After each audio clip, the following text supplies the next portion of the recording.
Mantan Bupati Jembrana I Gede Winasa resmi menghirup udara bebas pada Jumat tanggal 6 Juli tahun 2024. Momen I Gede Winasa kembali ke rumahnya sangat ditunggu-tunggu ratusan warga.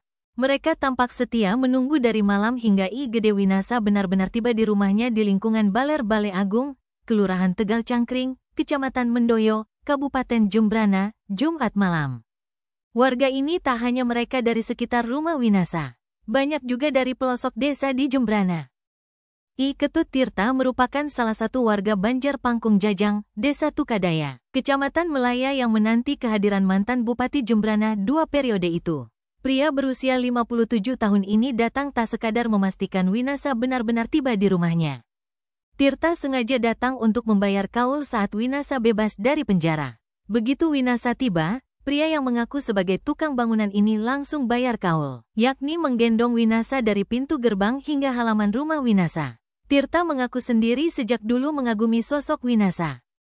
Saat menjadi bupati, Winasa dinilai mampu membuat Jembrana menjadi maju. Usai membayar kaul, Tirta pun mengaku sangat senang.